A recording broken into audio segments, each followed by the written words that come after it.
বন্ধুরা, আজ আমরা এইচএসের ফোর্থ সেমিস্টারের শিক্ষাবিজ্ঞানের সিলেবাস এবং তার নাম্বার প্যাটার্নটা দেখে নেব। তো দেখো, তোমাদের ফোর্থ সেমিস্টারে দুটো কিন্তু গ্রুপ রয়েছে। একটা রয়েছে গ্রুপ সি আর একটা রয়েছে গ্রুপ ডি।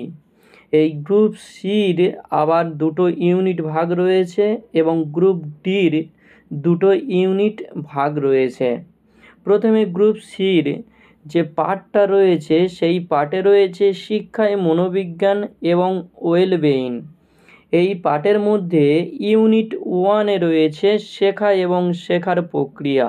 এর আবার কিছু সাব ইউনিট রয়েছে শিখন, শিখন কৌশল, বুদ্ধি, সৃজনশীলতা ও ব্যক্তিত্ব।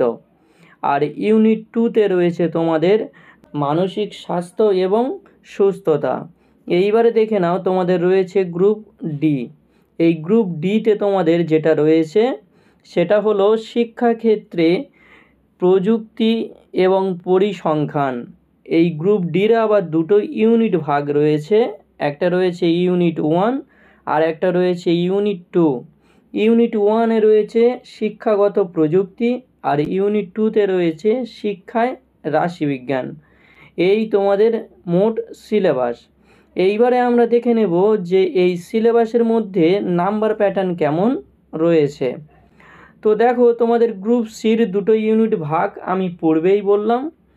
সেই দুটো ইউনিট ভাগের মধ্যে প্রথম ইউনিটে তোমাদের 2 নম্বরের একটা এসএকিউ লিখতে হবে, আর দ্বিতীয় ভাগে রয়েছে 5 নম্বরের এলএকিউ অর্থাৎ লং আনসার কোয়েশ্চেন, এখান থেকে পড়ছে না।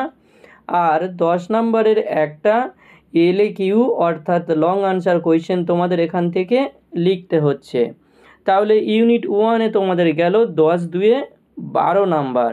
ইউনিট টুতে রয়েছে তোমাদের 2 নম্বরের একটা এসএকিউ, 5 নম্বরের একটা এলএকিউ লিখতে হচ্ছে এবং 10 নম্বরের কোনো রকম এলএকিউ এখান থেকে লিখতে হচ্ছে না।